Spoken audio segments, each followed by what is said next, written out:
Okay, it's 7:30. Denise, you want Yep. Roll call. Ms. Valeska? Present. Mr. Comiskey? Here. Mr. DeSarno? Here. Mrs. Joffrey? Here. Mr. Kogan? Here. Mrs. McKnight? Here. Okay, folks, pledge of allegiance.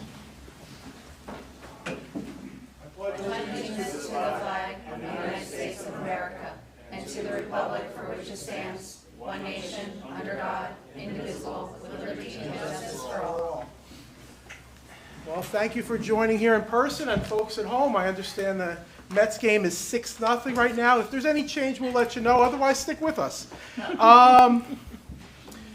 This is a public meeting of the Borough Council of Borough of New Providence, County of Union, and State of New Jersey. Adequate notice for this meeting has been given in accordance with PL 1975, Chapter 231. In that, an annual notice or revision was made in conformance with Section 13 of the Act. Tonight we have a presentation regarding affordable housing from McKinley Mertz. Thank you. Hi, McKinley. Hi, everyone. I will try to be brief, as I know this is everyone's favorite topic. If you all remember, and maybe the public does too, I was here in front of you 4 or 6 months ago or so, right after the recent legislation was adopted in March that is going to govern and dictate how the next round of affordable housing associated with Mount Laurel and previously known as COA is going to function. I'm here tonight just as a reminder. I don't have any new information for you, but I want to keep it fresh in your minds as all of this is about to start. So the timeline, which is going to be posted on the borough website, it is not there yet, but I promise I'm working with Bernadette and the town to make sure that gets posted. But the timeline moving forward, today is October 8th. October 20th is when the DCA is supposed to release the new obligations for every municipality in the state of New Jersey. Now, October 20th is a Sunday, so I'm going to assume the DCA is not working that day. So we hope that those numbers come out either the Friday before or literally the next day, Monday the 21st. I'm going to assume that that is going to happen. I know there's been some rumors. Some people are wondering if the DCA can do it because of how fast the timeline is, but for our purposes, we're going to assume that they can meet that and that all municipal numbers will be released on by the latest, the 21st of October. So that's a week and a half away. Once that happens, municipalities are allowed to calculate their own obligation based on the information that the DCA releases. So as an example, this is just an example. I have absolutely no idea what your obligation is going to be, but say it comes out as 100 units from the DCA. What they're supposed to do when they release that number is provide the data sources that they use to calculate that number. The methodology is already laid out in the legislation, but the data that we use to apply that methodology to should be released by the DCA. We, as your housing consultants, and the housing consultants for 28 other municipalities, will be able to recreate those numbers essentially using the data that they've provided, but also our on-the-ground knowledge of what's happening in the borough. The number, if it's any different than the DC's number, would likely be more of a margin in error. We don't anticipate any change in those numbers to be drastically different, but we are permitted to recalculate them to ensure that they are appropriate for what's happening here and in all of our other communities. The borough is then required by the very last day in January to adopt a resolution accepting and adopting one of your formal obligation, whether that's the number calculated by the DCA or recreated by our office using the DCA's methodology. So you have to adopt a number and accept this is our affordable housing obligation that's been handed to us. Again, that's the last day in January. There's then a month, basically the entire month of February, that an interested party could object to that obligation. That could be a developer, that could just be a property owner. But it is a month that they have to file a formal complaint objection. The new legislation has created a new system, they call it the program. So any objections that are filed are supposed to be dealt with through that new program. The legislation then gives the municipality and that interested party 1 month to work that out. As we all know, that is not enough time, but that is the timeline that's been laid before us. I certainly hope that this doesn't happen in the borough or in any of the other communities, but we have to be prepared in case it does. So again, February would be the time period that anyone could object, and the month of March is the time period that the municipality has to work out that objection with that interested party. We then have until the end of June to prepare and adopt a new housing element and fair share plan. You all probably remember the third round plan, especially if any of you sat on the planning board. We have to do another one of these, and that has to be adopted by the end of June. So likely by the beginning of June, just given the planning board's schedule. Part of that housing plan will be similar to the previous one we did, which was dated July 9th, 2019. We have to go through the demographics of the borough. We have to consider how the changes in demographics since the last. We also have to consider all of the previous housing sites from the last housing plan that were not developed as of the writing of the new plan. That doesn't mean that they're going to be negated by any means necessary. We just have to walk through them and note what they are and reasons they haven't developed, even though we have zoning in place. Our office has already started reviewing the status of all of the development within New Providence, both the affordable units that have been developed or have broken ground, as well as the overlay zones and some of the zoning that haven't had affordable units realized yet. So we're already starting to gather that data together. Again, that housing plan has to be adopted by the end of June. Any mechanisms to implement that housing plan, if, for example, we need to do a rezoning, if we need to adjust our existing zoning, this is, we don't know yet, but the borough then has time after that to adopt and prepare those ordinances. So that does not have to happen by June. There's a little more leeway there. But it is a very aggressive timeline. We recognize this, everybody else recognizes this. We do certainly hope that we don't hit roadblocks along the way, but we never know. So as soon as the numbers are released in a week and a half, we will hit the ground running, and I will be back before you, certainly before the end of the year.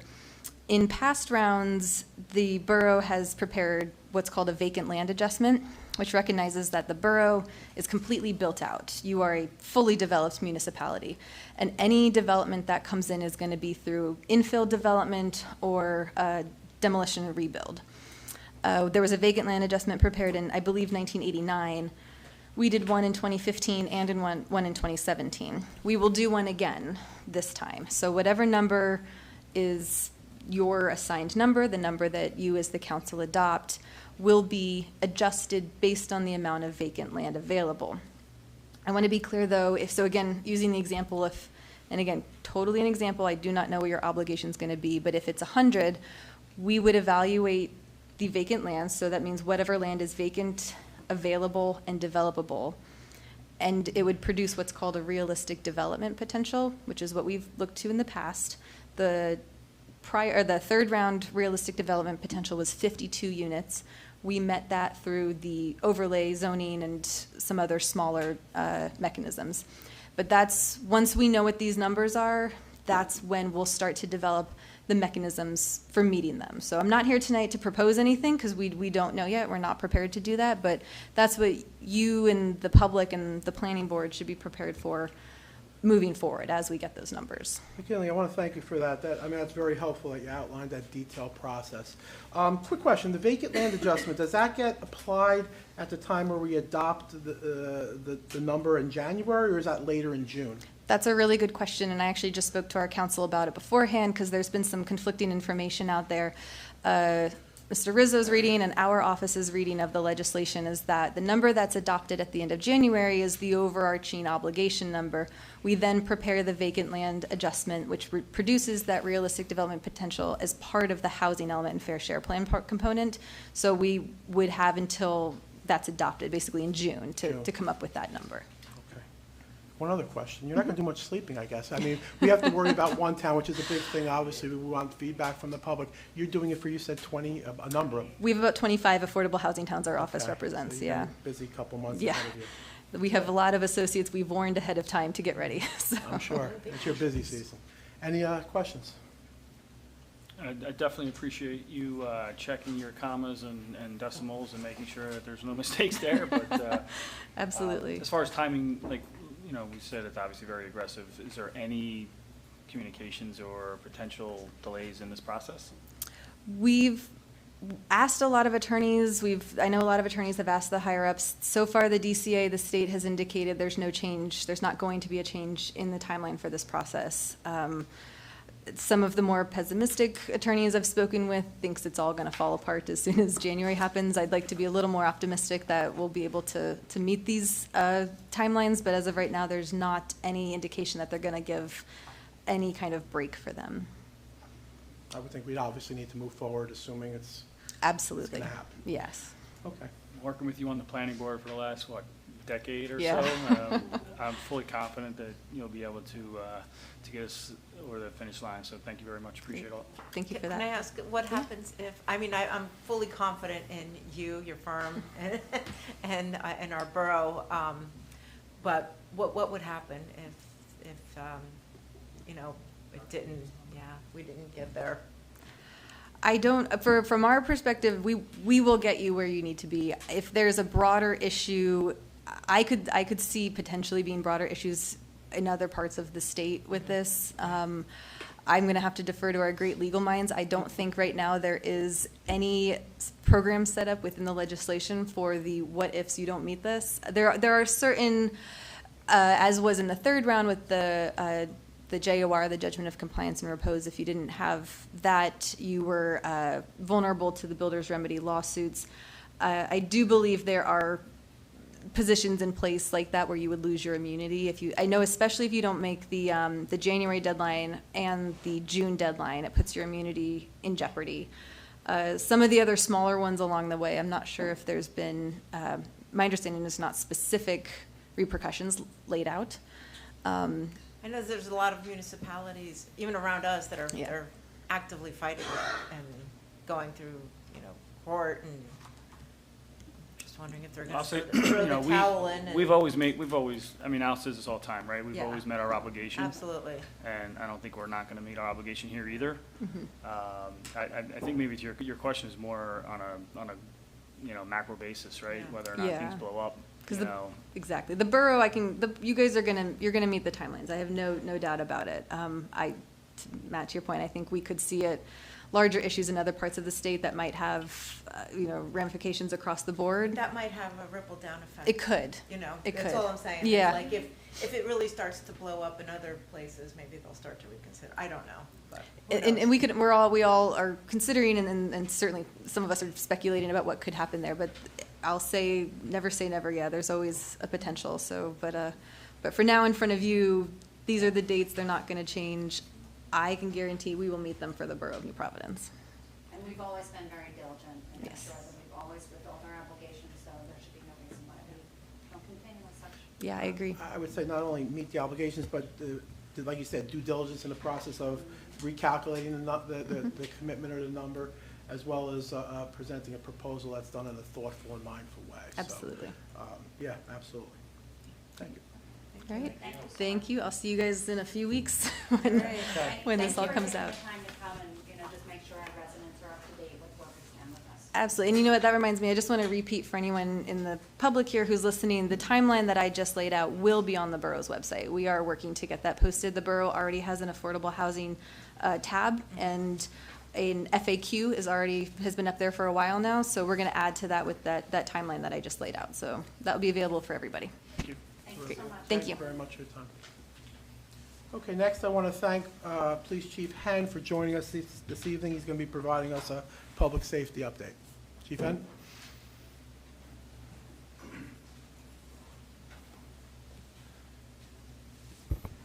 Good evening, everyone.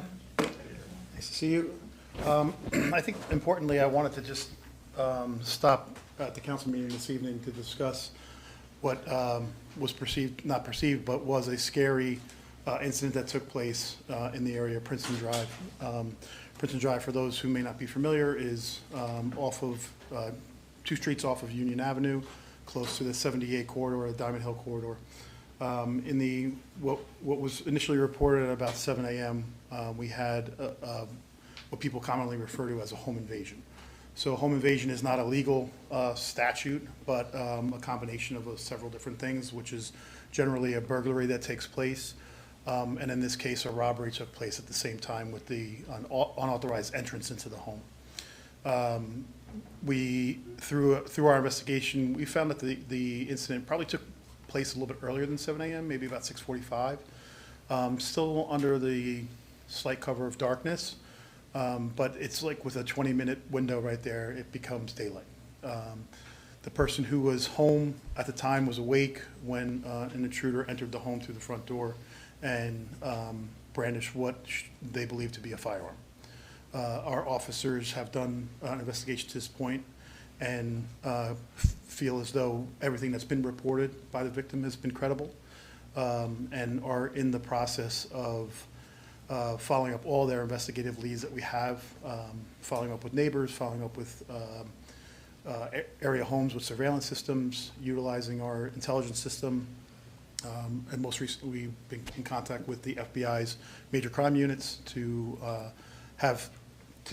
see what other assistance that the federal government could provide us in trying to find the perpetrator that took place.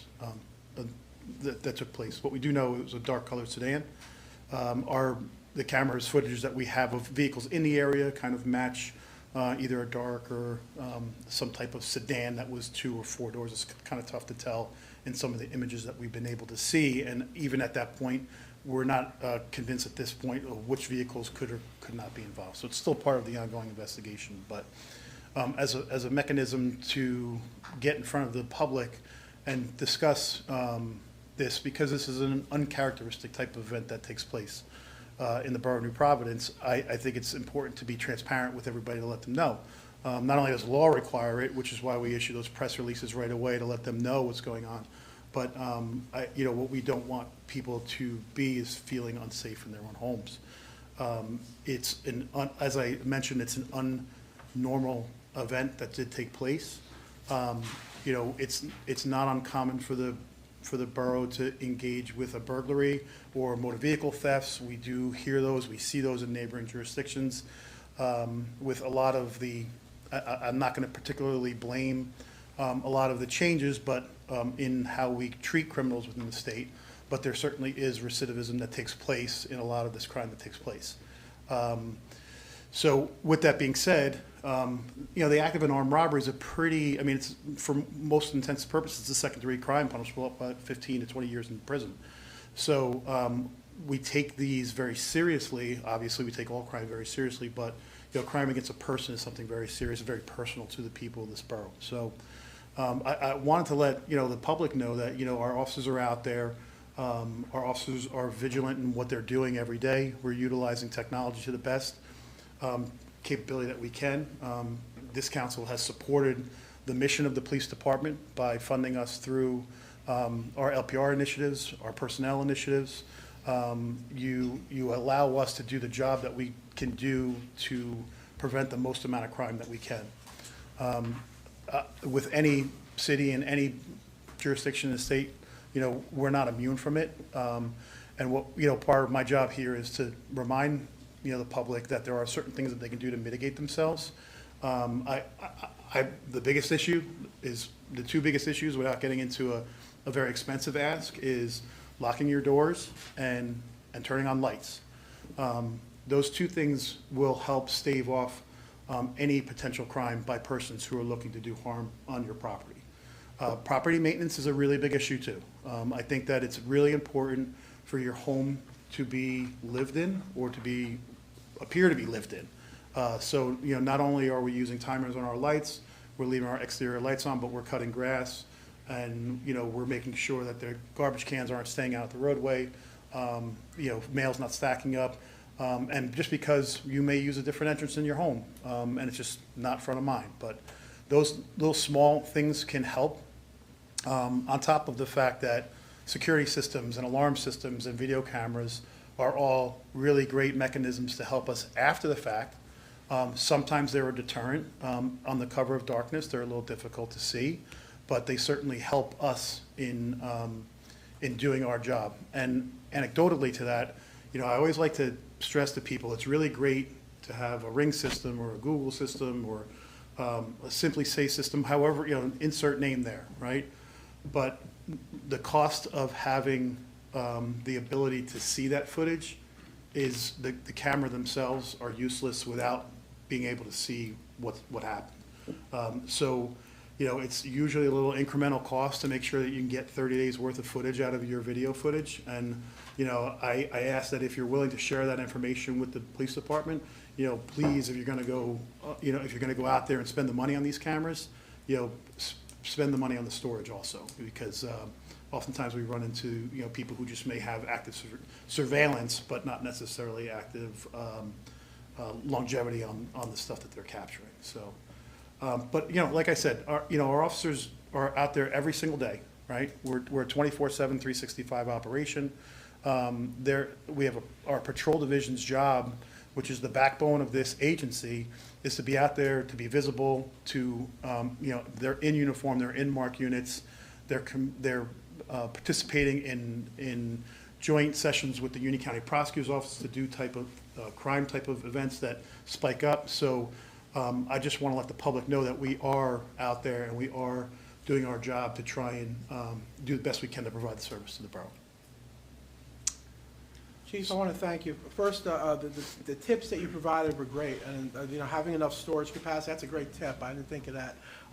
Bernadette, I'm sure we'll be able to put this out on our various communication channels to the community to make sure that they receive those tips.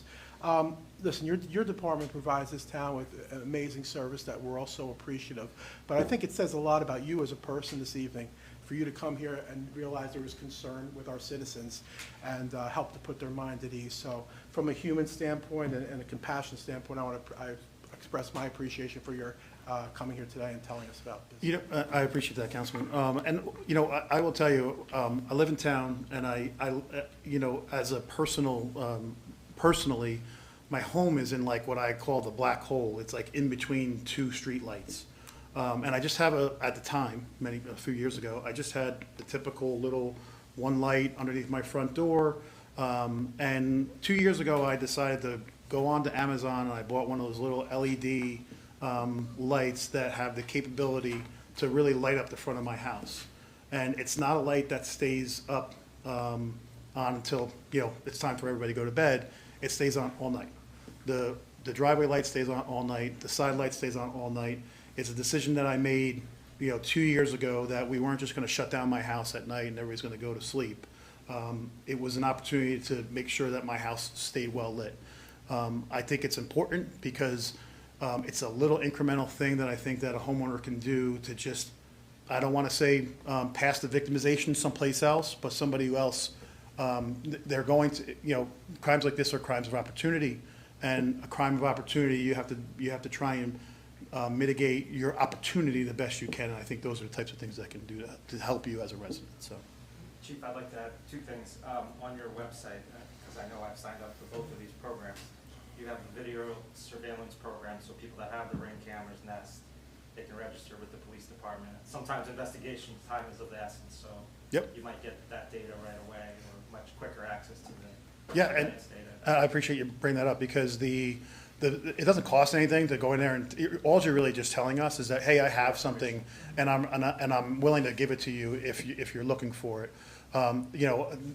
Somebody who's on the complete opposite side of town, we're not going to tap, but somebody who's in that area, certainly. Listen, our guys are going out there knocking on doors and looking around these homes anyway to see if anybody can participate, because sometimes we don't, right? We don't get those people to help us out, but it's there for somebody to do that. Burglar alarm registration. Yep, too. yeah, they go hand in hand. And And that's right on your website. And we also have the PAC registration. I just, for anybody who is, our PAC groups that we had set up, we originally have the Police and Community Together program. We do targeted information that goes out, but this was the type of event that went out to all the persons. So I can only ask that the public who hears this, get the opportunity out. We'll put it out there again to re-register. It gets you on the list to be notified of what's going on. And I believe you have a yearly meeting over the past couple of years, safety review, safety and traffic review, and that always has invaluable tips, because it's like this scam, or, with a lot of the making your house safer were on the last meeting that we had. Yeah, but this was the first year we actually expanded to kind of be like an annual report of the police department, as opposed to just strictly traffic. And I think that was a really good It was opportunity excellent. for us to grow that program. Yeah, there was a lot of positive feedback about that. I appreciate the time, and as I said, I'm always available for anybody who's got questions. They can call, email me, whatever, but certainly keep an eye out for our social media. And, the borough's really good about pushing out this information too, and the information will get out there. Just, we try everything we can do. I know the administrator and I talk about this all the time, and, until we can start leafleting the town, we use every mechanism that we can to get the word out. Yeah, and go to the source. Well, that Not was, somewhere by the way, else. that was great to put the press release out right away. All the social media stuff kind of runs its course, and it was great to see exactly from The the source. sources. Yeah. as Right. Diane said. Yep. That's great. So thank you. Thank you very much. Thank you. Thanks, Chief. Thank you, Chief. Okay, we have approval of minutes. September 24th, we had a conference meeting. A motion to approve. Motion to approve. I'll second. Thank you. So be. September 24th, regular meeting. So moved. Second. Okay, so be it. Correspondence, Charu and Tarun Agoral, 16 Brookside Drive, Safe Routes to School Project, Brookside Drive sidewalks, and this came out on September 20th of 2024.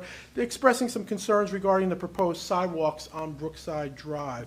Metal Vora and Siddhar Yalmanchili, 118 Hickson Drive, Safe Routes to School Project, Brookside Drive sidewalks, again, outlining why they believe the Safe Routes to School project is not the best course of action on Brookside Drive. Board of Adjustments, notice of public hearing, 143 Southgate Road, seeking permission to erect a fence that would be 6 feet high in a secondary front yard along Knollwood, which exceeds the 4-foot height maximum. William Dayton, 69 Richland Drive, road paving request. Board of Adjustment, notice of public hearing, 139 Madison Avenue, seeking permission to construct an addition. Township of Chatham, ordinance 2024-19, land development ordinance introduction, revisions to the general ordinances of the Township of Chatham titled Land Development.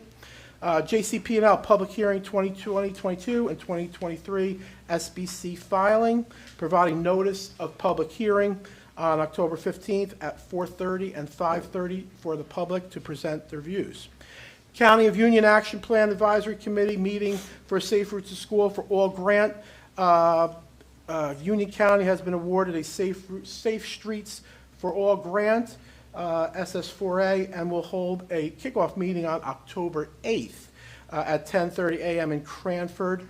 And finally, PSC&G notification, maintenance. PSC&G will be doing maintenance, management along the transmission lines on Central and Springfield Avenue to assure the continued safety of homeowners, the safety of PSC&G employees, and to maintain the reliability of electric utility systems for their customers. So some necessary work that needs to be done.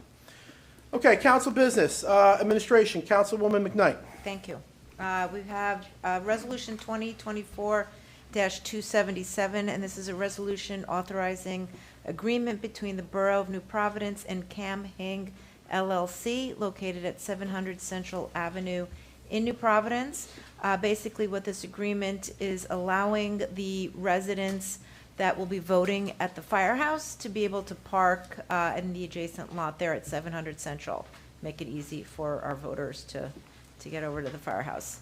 Then we have the 2025 proposed council meeting schedule and the 2025 proposed borough holiday schedule. Those will be posted, and they are links on the agenda. So if you do look at the agenda, those links are live, and you could take a look at those meetings, the meeting schedule and the holiday schedule for next year. Okay, advisory board, Councilwoman Johnson. Thank you. Resolution 2024-278 is a resolution authorizing the application by New Providence Public Art Committee for the 2025 Union County Park Grant. So basically here, we're seeking permission to apply for a grant, the 2025 Union County Park Grant, for $3,000. We want to acquire a permanent outdoor sculpture for the Saltbox Museum. Okay, Community activities, Councilman Komisky. Thank you. 279 is a resolution authorizing the application for the Union County Community Development Block Grant Coronavirus for the Borough of New Providence. This is seeking permission to apply for our fourth round CDBG CV grant for $80,000 to replace the elevator at Barbour Manor. We had previously received a grant for $85,000. It's not covering the full cost, so this is an application for additional monies. Okay. Engineering and construction, Councilman Cogan. I have a feeling he's got a lot to say. I got a lot to say. Thank you.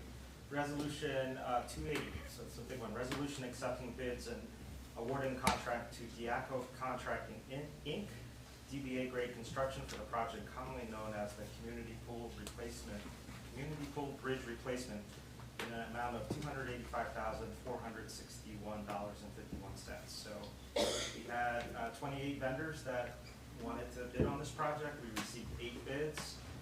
The breakdown of this $285,000 is $271,000 is roughly for the bridge replacement, and $15,000 is for the temporary walking bridge.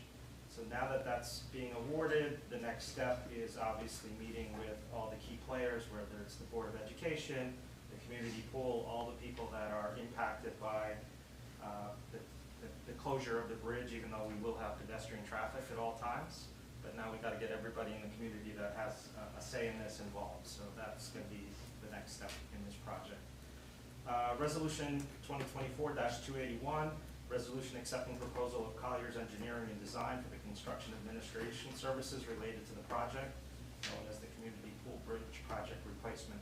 So this is the common task with all the project management, utilizing field managers, structural engineers, et cetera, that relates to this bridge project. Resolution 2024-282, resolution approving change order number 1 for Dakota Excavating Contractor in the amount of $11,700 for the New Providence Pickleball Court project. This change order involves removing existing concrete sidewalks adjacent to the shelter house and leading to the hitting wall and prepping for the asphalt paths. I was over there today. It looks wonderful. It's really coming along. It's going to be a great community property for us, for everyone to use. Resolution 2024-283, resolution approving progress payment number 1 for Dakota Excavating Contractors in the amount of $70,547.26. This is for payment number 1 of the pickleball court project. The next couple of items I'm going to read are several ordinances. So this is just updates to the language. These ordinances already exist, so bear with me. Ordinance 2024-11, it's an ordinance requiring retrofitting of existing storm drain inlets. This ordinance requires the retrofitting of existing storm drain inlets, which are in direct contact with repaving, repairing, reconstruction, resurfacing, or alteration of facilities on private property to prevent the discharge of solids and floatables such as plastic, bottles, cans, food wrappers, and other litter to the municipal separate stormwater sewer system operated by the borough. Ordinance 2024-12, ordinance prohibiting illicit connections to the municipal stormwater system. This ordinance prohibits illicit connections to the municipal storm sewer systems operated by the Borough of New Providence to protect the environment, public health, safety, and welfare, and to prescribe penalties for failure to comply. Again, this is just changing the language. These ordinances exist.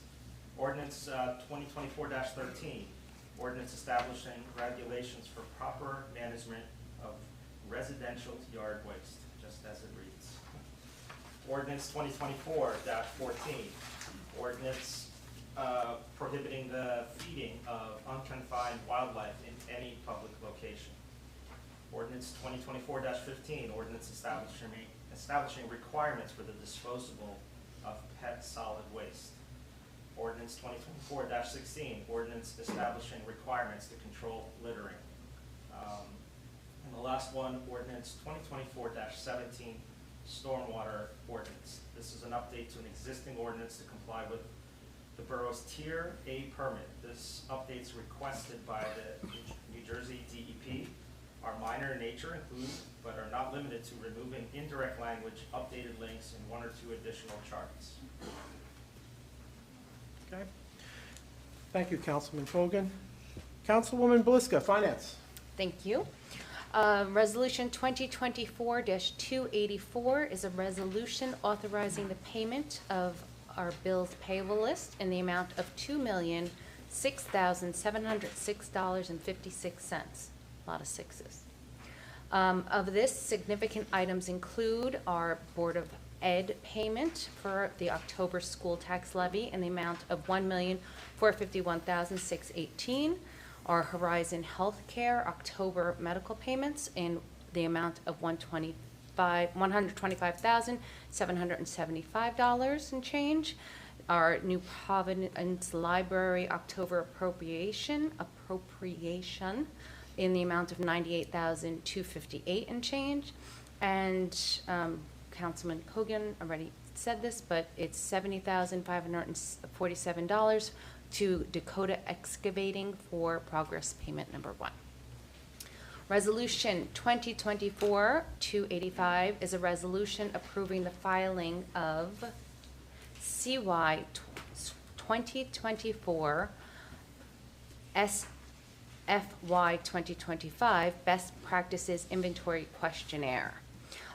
This annual Best Practices Checklist is for the review of council, for our council. This year there are a total of 87 questions, and they were distributed among 3 major scoring categories. The categories were further broken down into a range of topics. Some of the more questions that had a lot of questions to them, or topics that had a lot of questions, would be affordable housing, financial administration, personnel, lead remediation, and transparency. Based on the responses and the scoring system, the result of the inventory is above the level to receive 100% of the borough's awarded state aid. So, no change from last year. And the fact that we did receive 100% of our state aid last year also. Resolution 2024-286 is a resolution authorizing the cancellation of grant funds received and appropriated. And this is grant balances from the 2023 Municipal Alliance Grant for $6.04, and the 2024 Youth Leadership Grant in the amount of $3,403. And that's it. Thank you. Okay, I'll take Public Safety. Resolution 2024-287 is a resolution approving requisition R2401895 for Atlantic Tactical of New Jersey, Inc., in the amount not to exceed $2,576. This is for a bulletproof vest, state contract 17-Fleet-00787. This is approving the purchase of a bulletproof vest for Lindsay Nuff using grant funds. Public Works, back to Councilman Cogan. Thank you. So as you know, as many of you know, our DPW does a great job with snow removal. Sometimes we need additional help, so this is an authorization to bid snow removal. So this asks for permission for, during heavier snowstorms, that the borough gets assistance from outside vendors. Of course, this money is not spent unless we use it. Resolution 2024-288, resolution approving requisition R2402030 for Armstrong Inc. An amount not to exceed $18,500 for Murray Hill Square sewer main repair and manhole replacement. So this authorizes approximately 60 feet of 8-inch sewer main that has collapsed on Chandler Road. That's all. Thank you, Councilman. Okay, at this time, open up for discussion items. Anyone? Hearing none. Council committee reports. Councilwoman Belisca.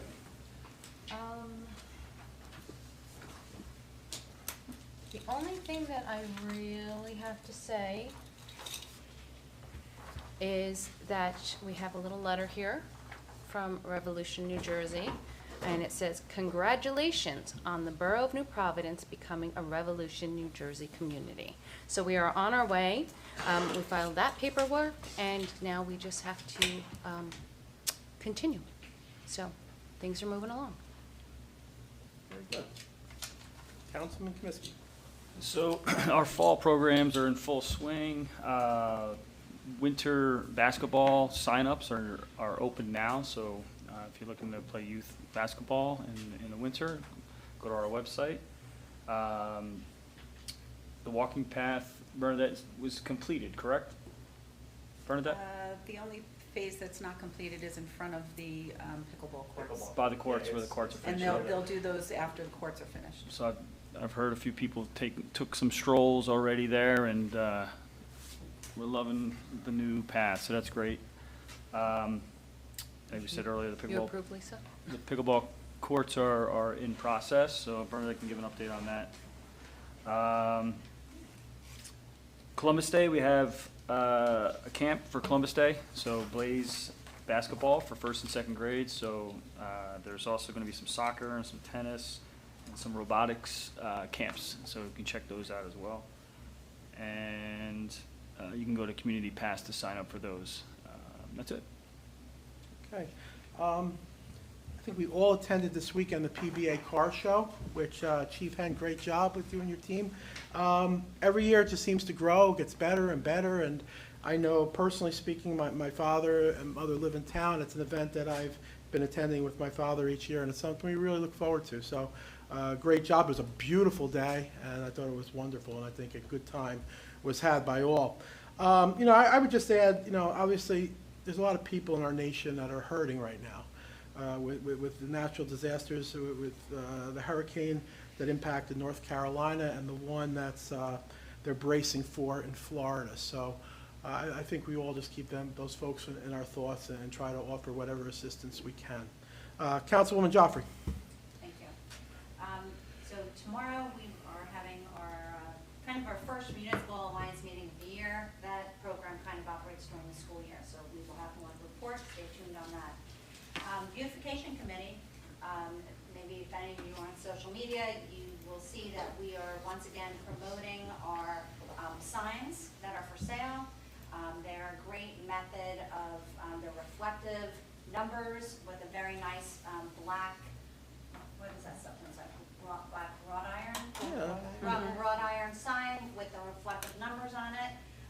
Proceeds there will benefit the Beautification Committee. And the mission of the Beautification Committee, of course, is to keep our town in great shape.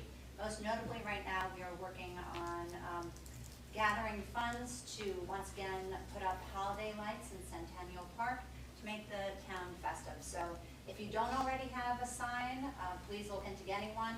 Not only are they attractive, but they're safety and they help our borough with beautification. And that's all I have to report. And if you have a sign, you could just make an outright donation too. And you can make an outright donation as well. No donation will be turned away. Very nice. And they're, like I said, for EMS workers, I mean, if they can find your house very easily. Yes, I can. They're very important, so that's great. Yeah, Okay, very important. Councilman Cogan. Nothing on the committees, but I want to take a moment here. As a Jewish American, where Jews around the world right now are celebrating, it's the High Holy Days, so it's the time between Rosh Hashanah and Yom Kippur. And Yom Kippur is coming up on Friday night, and I have to mention the fact that a year ago, October 7th, there were many, many innocent people that were horrifically murdered in Israel. And of course, we'll be thinking of all of them. And there's still just under 100 hostages that are still being held captive. Since that time in the United States, the rise of anti-Semitism and Islamophobia have been on a complete rise. And just want to mention we all need to do our part to thwart that any chance we get. So thank you for giving me the moment to say that. Thank you, Councilman. Councilwoman McKnight. Yes, thank you, Pete. So as I've mentioned before, we are continuing to work on our boards, commissions, and committees handbook. We're hoping to have it out shortly. We will have to give everybody a little tutorial, and we're calling it Committee Handbook for Dummies, kind of a lessons to how to go forward with the commissions, the boards, the committees, just kind of changing things up a little bit, really kind of putting more structures in place, and just really kind of pinpointing and getting things squared away. So stay tuned for that. But in anticipation of that, we are planning in the next couple days to put out advisory committee applications. So what we're doing is we're seeking volunteers for all of our advisory committees. And this is not just new people, but even the existing committee members. We're asking everybody to sort of reapply to either whatever board or commission that they happen to be on. So we really want residents for these committees, people that are passionate about improving the borough. Do you have a special skill? Are you passionate about a certain area? We're really looking for, this is your time really to step forward and, and help lead the community forward. So take a look, keep your eye out for those applications, do apply. You need to apply. So if you're already, say, on beautification committee, you will need to reapply to stay on that committee.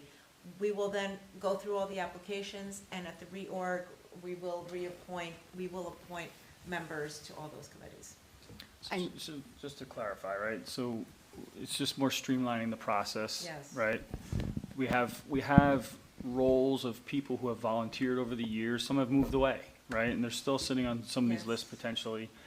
We have people who have applied to volunteer for certain committees and then haven't been placed on committees because they may have been full at the time, and we've looked for other committees for them. So it's just cleaning everything up, putting a good procedure in place, not only now, but every year going forward, Yeah, just yeah. to keep it clean. It's And- really cleaning it up, like you said, cleaning it up, keeping it clean, streamlined, and efficient.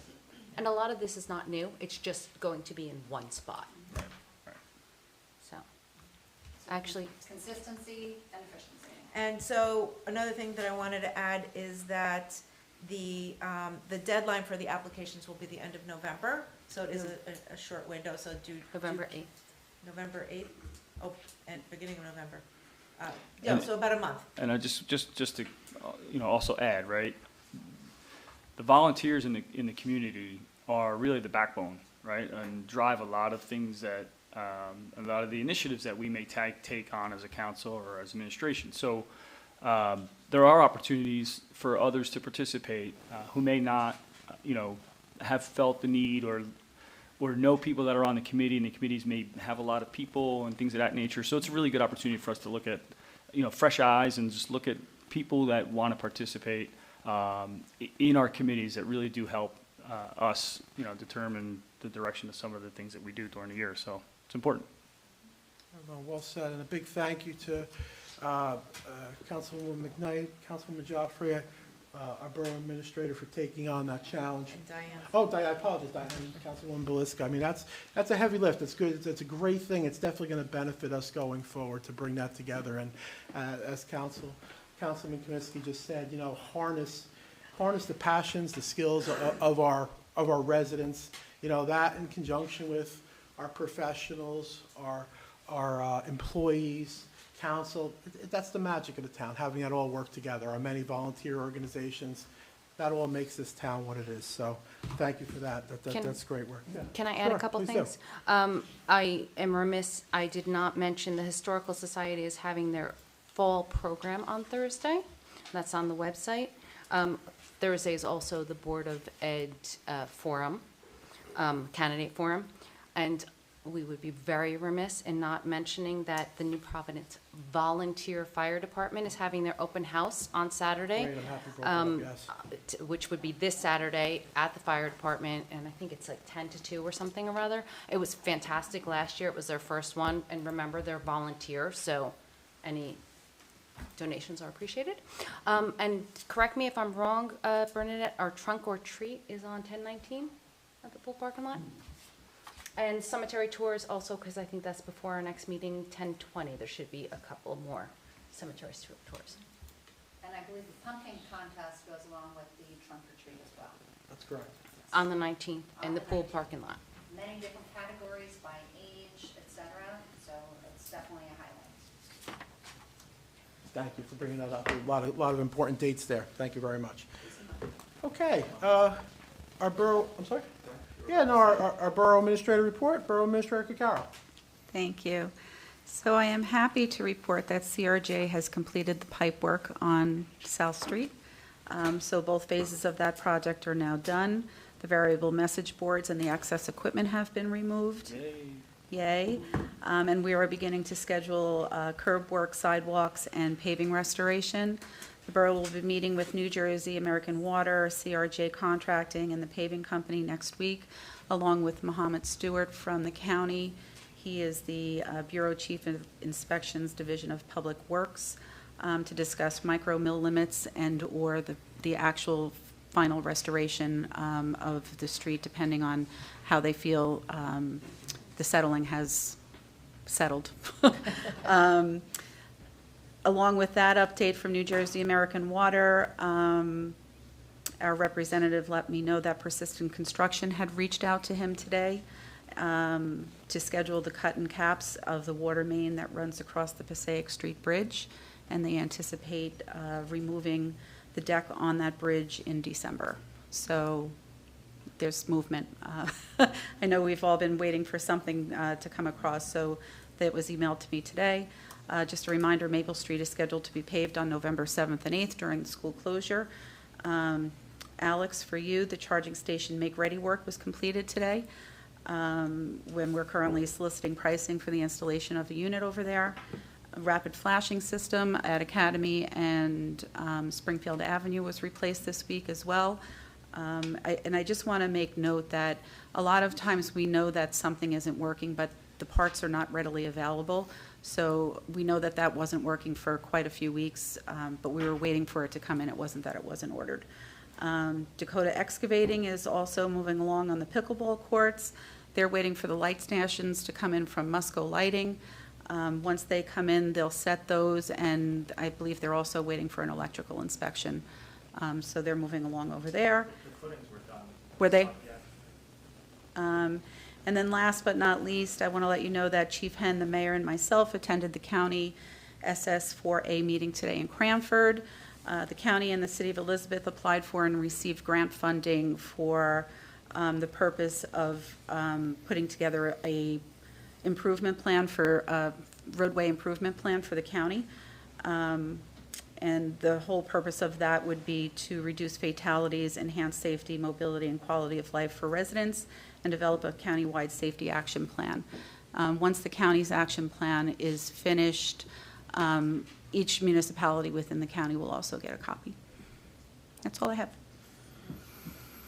Okay, thank you very much. This is the time now for public comments. This is an opportunity for any member of the public to be heard about issues that are not separate topics scheduled for public hearings tonight. To help facilitate an orderly meeting and to permit all to be heard, speakers are asked to limit their comments to 3 minutes and may only speak once on any one topic. I would ask that anyone that comes to the mic please respect these rules. And speak into the mic. Oh, and speak into the mic. That's a good idea. Yes, come on forward. Thank you. Please state your name. And address. Oh, and My name address. is Sonali Setia. I'm a resident of 13 Brookside Drive. Pull the mic. Oh, sorry. Good evening, everyone. I'm a resident of 13 Brookside Drive. Been here for more than 20 years now. Just like to introduce a petition from more than 10 households that I spoke to, out of probably about 40 that are going to be impacted by the sidewalk that has been proposed to be built on Brookside Drive. So I will leave the signatures with you if you'd like. On Brookside Drive? Yes, it's mostly on all the residents who are going to be impacted. It's going to be only on the right-hand side, so it's, I just spoke to people during 1 hour. I just went around. It seemed there's a lot of opposition to the sidewalk. I think it would alter the whole character of the street. But I think more importantly, it's people are concerned because a lot of people have had flooding in their basements. And we're just, and we're near the brook, so we're concerned that more sidewalks is just going to introduce another impermeable layer, which is going to affect a lot of drainage issues and sort of make the whole flooding issue worse. So I'd just like to put that out there, and I think that we are sort of represented by a few other residents on Brookside who are here tonight, so if anyone else would like to say a word, let them speak. So I just- Thank you for coming to the meeting. You can leave that with our borough administrator. Thank you. Thank you for coming this evening. Anyone else want to come up to the mic? How you doing this evening? Go ahead. Hi, my name is Mike Balmer. I'm at 16 Brookside Drive, and I wasn't intending to talk about pickleball tonight, but since you guys have approved things and things are moving along, I commend the council and I thank you. But what I did come here to talk about tonight. You want a pickleball court on Brookside Drive? No. Okay, I don't think that could be reallocated. Well, Go that ahead. would be great, Pete, thank you. You're Go thinking ahead. like me now. I was joking. I didn't mean to interrupt. Go ahead. I'm sorry. Okay, so anyway, I do not live on the north side of Brookside. I live on the south side. So this proposed sidewalk would not go on my side of the street. However, I think the real issue is, and I think what we're trying to get at as a town is safety on Brookside. And I think there's many other ways to do this beside the sidewalk.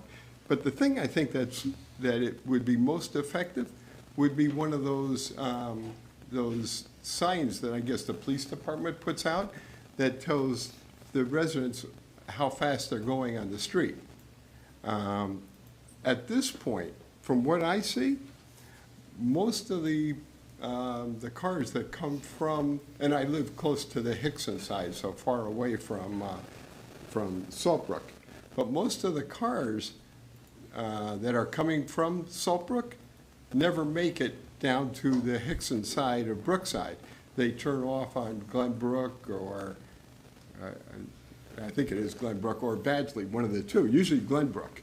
So having a sidewalk that goes all the way down to Hickson, I don't see the purpose. And actually, I know one of my neighbors who's here tonight and may speak on it. I guess they've been just sitting outside their property when school lets out. And there's been like 2 or 3 kids that end up coming all the way down to our end of Brookside. So to put a sidewalk in there, I think it's unnecessary. The big concern I have, if you've been on Brookside, is it's a beautiful street with a long row of big trees that are relatively close to the curb. And just from a beauty perspective, number one, I think those trees will be damaged, but I think there's a very valid point that it's a relatively low area. And if you're affecting the roots of those trees, I think it's very much going to affect the ability of those trees to soak up moisture in a big storm. I think that's my number one fear, but I just hate to do anything to take down big trees or affect the health of those trees. So, again, thank you for your pickleball efforts, Pete. I love the idea of a pickleball court on Brookside. I'm looking forward to it. Thank you, Mike. Thank you all. Thank you, Mike. I don't think so either. Anyone else would like to make a public comment this evening? Yes. Good evening. I'll just add to. Please, your name and your address, please. My name is Rajiv Setia. I'm also on 13 Brookside Drive. Okay. And Hi, I won't Rajiv. repeat all the arguments that have just been made. What I just want to add is, just in talking to all the neighbors, and I think there are 14 houses that are affected. We've talked to 10 of them. Within an hour, everyone's on the same page. 2 people are undecided, and there's one area which is curved on Brookside, which is a little, dicey at times, and that's probably what the motivation was for the sidewalk in the first place. I don't know the history, even though I've been here north of 20 years. And you can address that by just putting speed bumps before the bend, because, people really do speed sometimes, especially teenagers when they're going around at night. You can address it just by having speed bumps before the bend on either side, and that would take care of the safety issue for the 2 people that didn't sign the petition. Everyone else has signed it out of the 14 houses. So it's just something to keep in mind. There are probably less invasive ways of achieving the safety that we're all looking for. I mean, my kids have walked to school, to Saltbrook, and to the high school for 20 years. I've been in this town this whole time. If there was a legitimate safety issue, we would have noticed it. It is there, very close to Saltbrook. That part already has a sidewalk, so we're really talking about going down a road where it really isn't necessary. So it's basically a solution looking for a problem. That's how I would characterize it. Thank you. Chief, thank you for your comments and your perspective. Anyone else? Hey, Can I add one other thing? I know you're supposed to talk one. come on up, Mike. I thought that this might be very apropos. I had a hip replacement about a month ago. And the reason I'm bringing this up is because I've been out walking on Brookside a lot with a walker and crutches, and you can see now I'm doing pretty good. My point is, though, there are very, very few cars that are, and I've been walking at all kinds of different times, but there are not that many cars that come through there. And with the kids walking on the street, that's I'm usually the only one walking. So, the idea of putting a sidewalk there, I'm not sure, honestly, if I was walking with a walker or with crutches, that I'd be wanting to go on a sidewalk. I'd probably still be out in the street. So, anyway, just my perspective. Thank you. Thank you. Kathleen?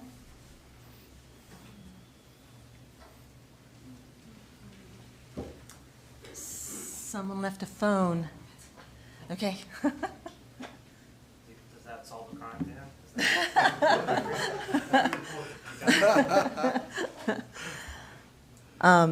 Hi, I'm Kathleen Dolan, 12 Laurel Drive.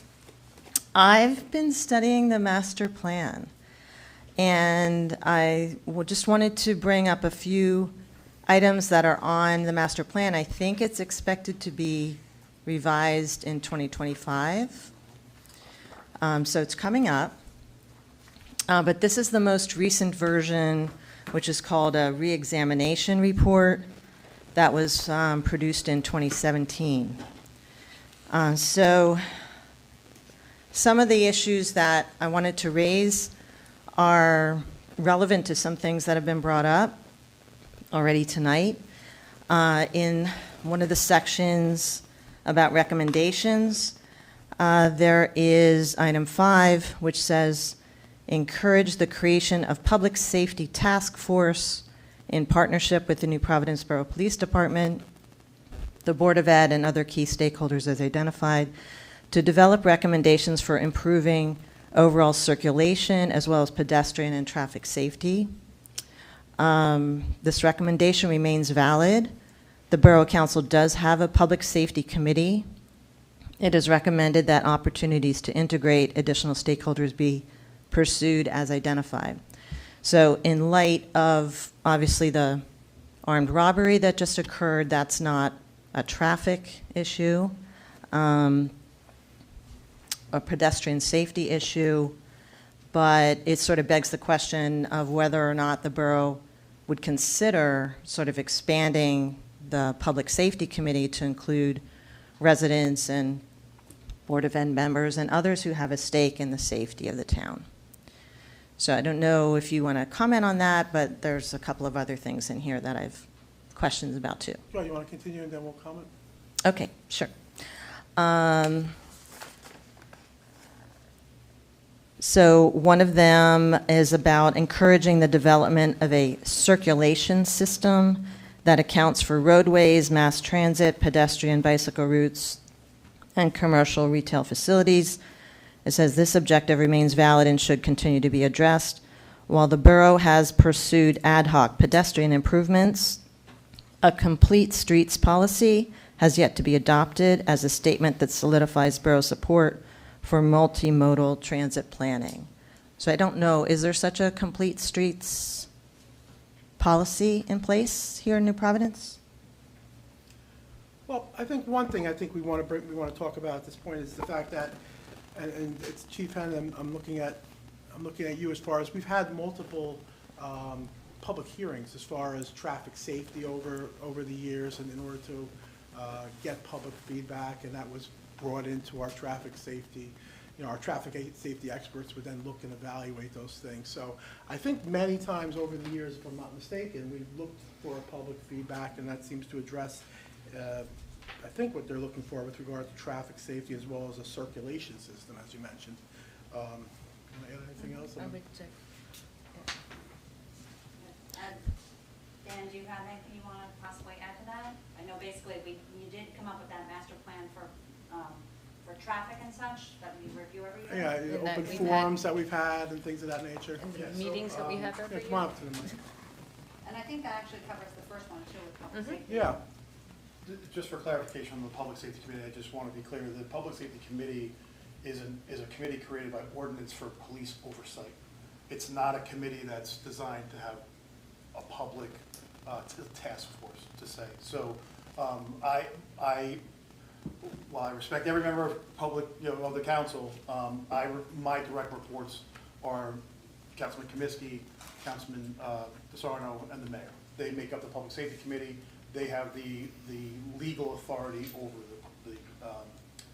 the police department itself. Not to say that there can't be something else. It's my understanding that the council has adopted a complete streets policy. Those complete street policies are done in conjunction with our Safe Routes to School applications. Very simply, this Safe Streets for All campaign that the county is initiating, one of the things that they talked about was making sure that towns have a complete streets program. We've checked that box because I would like this, I'm not tooting our own horn, but I think that we do a really good job at trying to address traffic issues within the town. And I don't want to get off topic, but I just wanted to say that I'm not going to say one way or the other whether we should be with sidewalks in this road or not. But we have to understand that the vehicle traffic is only one component of safety that the borough police department, the borough looks at, and that there's bicycle traffic, there's pedestrian traffic. So our goal is not to slow traffic down so that cars drive slower. It's to create safer zones for all of these multimodal types of transportation issues. So Chief, I think it's fair to say that we're not only take a holistic approach in looking at all different elements of traffic safety in town, but it's been a continuous approach. I mean, it's not something that was static, we looked at it one time, and it seems like we're always looking at that. It has to continue, yes, it has to continue. And, Does that answer your questions about the complete streets? yeah, and our officers also have extensive training continually, right? From a traffic perspective and from, Well, traffic is built into the job description of a police officer in New Providence. So, they come here getting hired and understand that they have to, do parking enforcement, pull cars over. That's all part of it, is what we do. Not only, but, with the expansion of the officer, we have our special services officer that we just added. We have 2 officers dedicated to traffic, and that special services officer is going to split time between patrol services and traffic services. So, bolster that effort. But Catherine, I would say I definitely respect your interest in traffic safety. I mean, I live on Springfield Avenue. I've raised 3 daughters on Springfield Avenue. It's been a concern of mine from the first day I moved into my house. I've participated personally on a number of committees regarding traffic safety. So, again, it's something I think we continually look at. There's a lot of development in the towns around us, and traffic is going to continue to increase. So, keeping a close eye on that's important. Thank you. Okay, and there's just one more thing I'll bring up tonight. Encouraging parents to partner with schools to develop walk-to-school programs that encourage children to walk to school using safe routes and support neighborhood children walking together, to reduce dependency on vehicular drop-offs, and to encourage walkability of the community. This recommendation remains valid with the goal of building upon efforts that have been undertaken since 2009. In 2013, the Saltbrook Elementary School PTA held its annual Walk to School Day in collaboration with Trans Options and J Safe Routes to School. The walk was made possible in part by sidewalks that had been installed along Maple Street and Brookside Drive through a New Jersey Department of Transportation Safe Routes to School grant. The borough should continue working to address this recommendation. So I think the Walk to School Day at Saltbrook was just yesterday, or was it?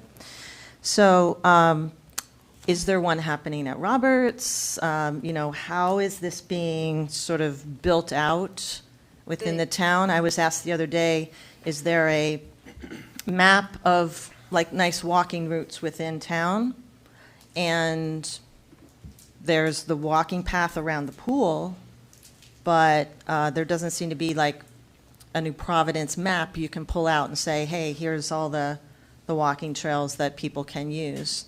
So I was just wondering, with respect to getting people to get out and walk more, it could alleviate some of our traffic issues if parents don't feel obligated to always drive their kids to school because they can feel comfortable that they are able to walk or ride their bike safely. So I just think all of these things kind of relate. That's why I'm bringing these up tonight.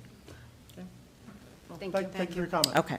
So let's just talk a little bit about why you guys are here, right? You're here about sidewalks on Brookside, right? This is something that we just sat down one day and said, where can we put sidewalks, right? It's part of a whole process of applying for grants for safe routes to school. And when we apply for grants, we have to come up with a plan. And and we had volunteers throughout the community of New Providence come and help us with that. And we received grant monies from years ago that we're still using today to create safer routes to school. And part of the process is to come up with a plan and ask the public to come in and take a look at it, which we did a few weeks ago, right? And get feedback. These aren't set in stone, right? We're trying to come up with what's the best solution and what's the safest solution, like Chief Hen said, not only for the children walking to school, but for people riding their bikes, right? People driving in their cars. People with hip replacements. Again, just trying to come to the best solution for the Borough of New Providence, right? For all residents. We're not literally trying to put sidewalks in places that we think is in the best interest of the borough. That's absolutely not what we're trying to do. And like I said, this has been years and years of planning and grant applications that we've been applying for in order to do that. And just to add, I think when we were at the public session meeting, as you mentioned, demographics change. You might have had kids, 10 years ago might have been a lot more younger crowd there. So think, as Matt said, this was started by volunteers. They helped apply for the grant. It's a lot of money that we're receiving to do this, and we just have to see where the best place. Sometimes it makes sense, sometimes it doesn't. Can I ask a question? Sure. Is it possible? Sorry, Kathleen. I just wanted to ask if it's possible to suggest other roads. Could the grant money be used elsewhere? Because No. It cannot. Oh, it cannot. Okay. Yeah, what's No, it- each grant is written specifically. Okay. That was my Thank you question. very much. So what I was going to add now that, this, obviously, we've all been through the school system. The schools do an excellent job of safe routes or walk-to-school days. They encourage kids to walk at PTA, PTSA, PTO meetings. It's a big thing, My kids rode their bikes all the time. It's been a big thing, and it's a continuing thing. And then also, years ago, Cecile Seth and Donna Zane mapped out all the walking areas, or, and it's on the STEM Shoots website. So it's out there. And I believe it used to be, can we get it from our website? Is it I linked have to somewhere? look, it was there. I'm not sure when we transferred websites Yeah. if it followed, but I can look. Yeah. A tremendous effort on their So part. that- Many- Yeah, I mean- That does answer Huge. the question about has something been put together for walkability. So- Doesn't hear me, but, yeah, so to answer the last part of the question, yes, we do have a map out of everything that is walkable, and like Councilwoman Belisca said, that is available on the website that we will make sure to get out. Well, thank you all. I think that provides a good understanding of the diligence and the process that has occurred. Okay, is there anyone else? I think you've already been up a couple times. Three bites of the apple. Like you can't keep Back for return trip. Now, putting that hip to, you you're really working it hard tonight. You guys brought up something I think that would be very inexpensive to do, but very good for the safety of our community, and that's bike riding. I'm a pretty avid cyclist, at least before my hip anyway. But so many of the kids, and unfortunately some of the adults too, but they end up riding their bikes on the left-hand side of the street. And I don't think that our town publicizes this enough that, bicyclists need to be on the right side of the street and go with traffic. And it would be a simple thing to try and get the word out more, but I think from a safety perspective, the dividends would be huge. So, thank you. Okay. I won't come up anymore. Okay. Mr. Swanson. Yes, come on, I see you. How are you this evening? Alan Swanson, 47 Overhill Road. I wasn't going to come up, but since Mike came up 3 times, I have to come up. He broke the rules. No, what prompts me to come up is that because there's this discussion about transportation and sidewalks and what have you, and then we got to the bikes.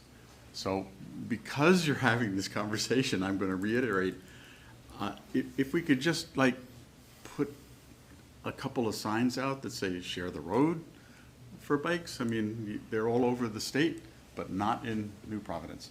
The other thing is that I've brought up many times related to bike safety is it upsets me as someone who worked with children with head injuries as a result of not wearing helmets on bikes, that I continue when I ride my bike seeing so many children, if not the majority of the children, without helmets.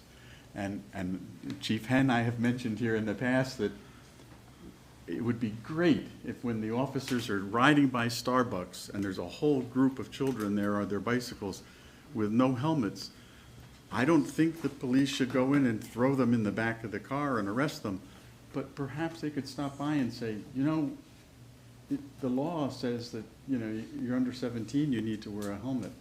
And just as a reminder for them, because as I've said before here, when it happens to a family, it destroys the family. When I was at Children's Specialized Hospital, there were plenty of families that were destroyed because their child did not have a helmet. And the final thing I want to say about this is Dr. Diamond, who was the orthopedic surgeon who was in charge of Children's Specialized when I was there, had a helmet on his desk that was cracked in half. And he had it there so when people asked about it, he said, if I didn't have this helmet on when my head landed on the street, this would have been my head. Instead, I'm here today to talk to you because it's my helmet that cracked in half. So I just, it's just a couple of things about that just.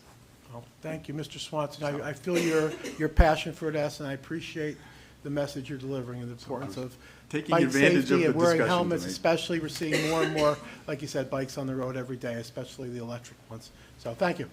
Thank you. All right.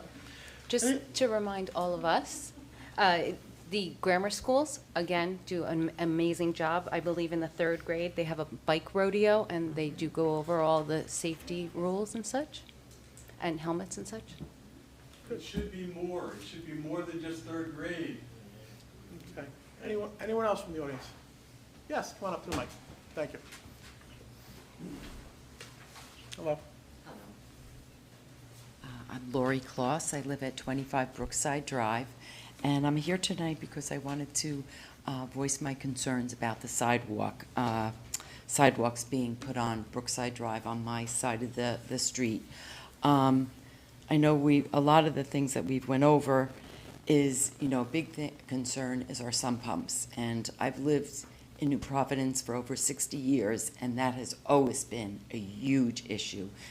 Everyone in this room has probably at one point or another had water in their basement. So by putting in the sidewalks, it can very easily compromise our sump pumps. So that's one of my big concerns. Of course, the trees that are going to be knocked down, as Mike said. We live on a beautiful tree-lined street, and those will, not all of them, but some of them will either be cut down or compromised in some way, that maybe they'll be okay for 6 months, maybe even a year. But once their roots have been compromised, who knows what's going to happen and where those trees can crash down on our lovely homes, God forbid. The other thing that I'm concerned about is my sprinkler system that I have in my front yard. When I went to the meeting of engineers, they said that that would not be taken care of, that it would be simply, the head of it would be taken off and removed and put several feet back on my yard, but not put together again. So that's a big concern. You know, that's something that I've invested money in, and I'm going to have to invest money in to be put back together. My husband and I had sat for about 3 weeks. We sat on our front yard and we watched the traffic flow. Now, I live much closer to Hickson, so the traffic flow is very little as far as, you know, people walking on the street. Because when the kids come out of Saltbrook School, they either go down Glenbrook or they'll go down Brookside, but then they'll turn down Constance and go in that neighborhood.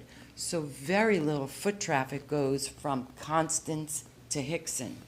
And so my feel is, I don't think that there is really truly a need for sidewalks in that section of Brookside Drive. I think that's all I wanted to have to say. You know, yes, that's about mostly what I want to say. Thank you so much for. Lauren, thank you for your time. Thank you for coming out this evening.